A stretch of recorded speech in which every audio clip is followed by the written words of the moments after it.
धार्मिक यात्रा कार्यक्रम रे आपनको स्वागत करू।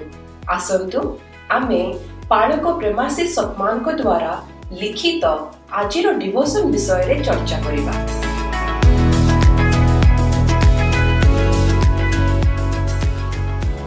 Praise the Lord. Praise the Lord. आज आमे गोटे बहुत सुंदर विषय रे कथा हेबा।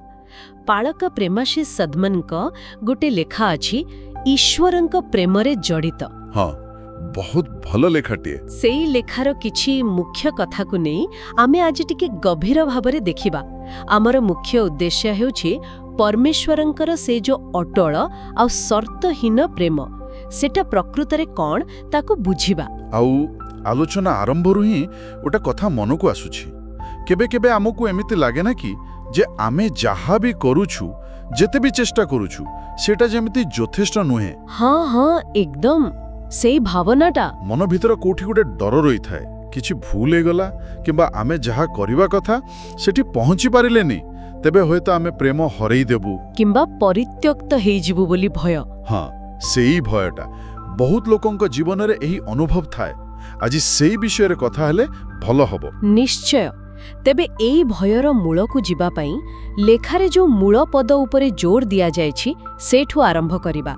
रोमियो 8 पद 38 आउ 39। हाँ, पाउलंकर सेही असाधारण घोषणा। हाँ, से केते दृढ़ भावरे कहउचंती। मु पढ़ी दउची टिके। कारण मु निश्चित रूपे जाने जे मृत्यु की जीवन दूत माने कि शासनकर्ता माने कोनोसी शक्ति वर्तमान की भविष्यत कोनोसी पराक्रम बा आउ किछि भी सृष्टि वस्तु किछि भी नुए आम्भमानंको प्रभु ख्रीस्त जीसु कठारे थिबा परमेश्वरंक प्रेमरु पृथक करि परिबो नाही। एई जो कथा माने किछि भी अलगा करि परिबनी ए धारणाटा एते शक्तिशाली काहे की?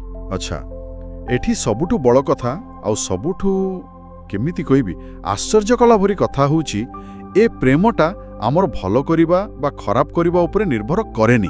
अच्छा, आम दुनिया रे तो सबले एमती हुए ना, परीक्षा रे पास कले बाबा, फेल हेले हाँ, किंबा खेल जीतिले पुरस्कार हारिले तिरस्कार। ठीक से किंतु एठी कुआ जाउची परमेश्वरंक प्रेम ए सबुठु बहुत ऊपरे।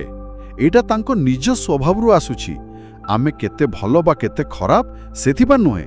माने आम योग्यता अयोग्यतार प्रश्न ही नाही। बिल्कुल, एटा साधारण मनिषर प्रेम परि नुहे जोठी किछि पाइबाकू हेले किछि दबाकू पड़े बा किछि करी देखेबाकू पड़े।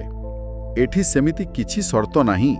ताहेले एइथि पाई बोधे एहा सेई यथेष्ट नुहे बोली जो भावनाटा आसे ताकू काटी दिए। जेमिति लेखक 1 जोहन 4:18 विषय कहिचंती। हाँ, सिद्ध प्रेम भय को दूर करे।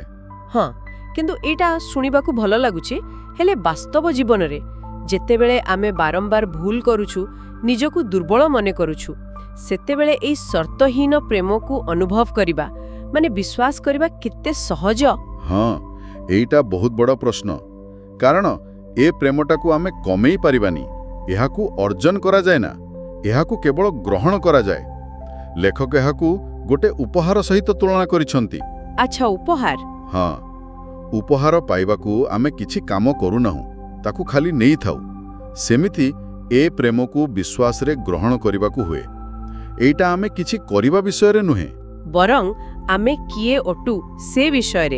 एकदम, आमे किए अटु परमेश्वरंकर प्रिय संतान। किंतु आपण जहा कहिले ए ग्रहण करिबाटा भी सबुबळे सहज नुहे। कारण आम चारि पाखर दुनिया हमकू सबुबळे सिखाए जे किछि पाइबाकू हेले किछि करिबाकू पड़िबो। हाँ, बिना कारण रे किछि मिली गले उल्टा संदेह हुए। हाँ, ठीक कहिले। तेणु एही बिना शर्तरे मिलुथिबा उपहार को ग्रहण करिबाकू भी हमकू टिके समय लागि पारे। एहाकू बुझिबा पई बोधवे आमे पितामातांक स्नेहर उदाहरण नै परिबा।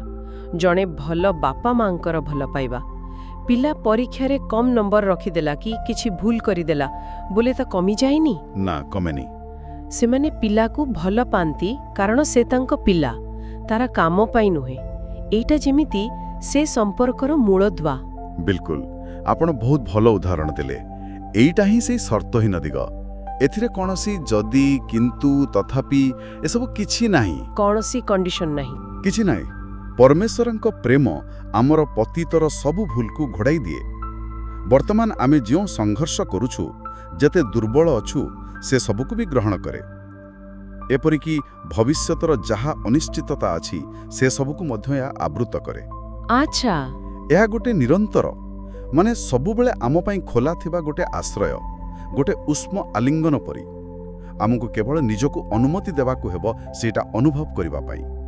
ବାଃ, ତାହେଲେ ଏସବୁ ଆଲୋଚନାରୁ ମୋତେ ଲାଗୁଛି ପାଡ଼କ ପ୍ରେମାଶୀ ସତମନଙ୍କ ଲେଖାର ମୁଖ୍ୟ ବାର୍ତ୍ତା ହେଉଛି ଯେ ପରମେଶ୍ୱରଙ୍କ ପ୍ରେମ ଗୋଟେ ସ୍ଥିର ଜିନିଷ, ଅଟଳ, ଆଉ ସବୁଠୁ ବଡ଼ କଥା ଏହା ଏକ ଉପହାର ଯାହା ସମ୍ପୂର୍ଣ୍ଣ ସର୍ତ୍ତହୀନ। ହଁ, ଆଉ ଏହାକୁ ପାଇବା ପାଇଁ ଆମକୁ କେବଳ ବିଶ୍ୱାସ କରି ଗୋଟେ ଖୋଲା ହୃଦୟରେ ଗ୍ରହଣ କରିବାକୁ ପଡ଼ିବ। ଠିକ୍।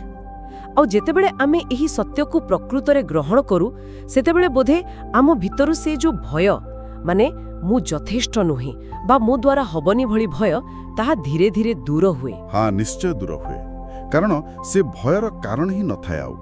ଆଉ ଏ ଆଲୋଚନା ଶେଷରେ ଗୋଟେ ପ୍ରଶ୍ନ ବୋଧେ ଆମେ ସମସ୍ତେ ନିଜକୁ ପଚାରି ପାରିବା। ହଁ, କୁହନ୍ତୁ। ଯଦି ପରମେଶ୍ୱରଙ୍କର ଏହି ଅମୂଲ୍ୟ ସର୍ତ୍ତହୀନ ପ୍ରେମ ସତରେ ଗୋଟେ ଉପହାର ପରି ସବୁବେଳେ ଆମ ସାମ୍ନାରେ ଅଛି, ଯାହା ପାଇଁ କି କିଛି ଦାମ ଦେବାକୁ ପଡ଼େନି, ତେବେ ଆଜି ଏମିତି କ'ଣ କାରଣ ଅଛି, କୋଉ ବିଶ୍ୱାସ ବା ଭାବନା ଅଛି ଯାହା ଆମକୁ ଏହାକୁ ପୂରାପୂରି ଗ୍ରହଣ କରିବାରୁ ଅଟକାଉଛି? ଭଲ ପ୍ରଶ୍ନଟିଏ। ଆଉ ଏହାକୁ ଗ୍ରହଣ କରି ଏଥିରେ ଯେଉଁ ସ୍ୱାଧୀନତା ମିଳେ ସେଥିରେ ଜୀବନ ବଞ୍ଚିବାରୁ କିଏ ଆମକୁ ବାଧା ଦେଉଛି? ଏଇଟା ଟିକେ ନିଜ ଭିତରକୁ ଦେଖିବା ଭଳି କଥା। ପ୍ରକୃତରେ ଏହା ଶ୍ରୋତାମାନଙ୍କ ପାଇଁ ଏକ ଚିନ୍ତାର ବିଷୟ ହୋଇ ରହିଲା।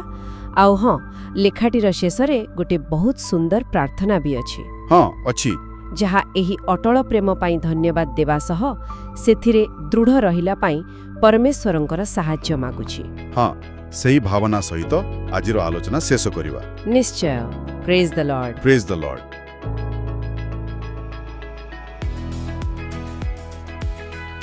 ଆଜି ଆତ୍ମିକ ଯାତ୍ରା କାର୍ଯ୍ୟକ୍ରମରେ ଯୋଗ ଦେବା ପାଇଁ ଧନ୍ୟବାଦ, ଯେଉଁଠି ଆମେ ପ୍ରତିଦିନ ପରମେଶ୍ୱରଙ୍କ ବାକ୍ୟ ଆଲୋଚନା କରୁଅଛୁ।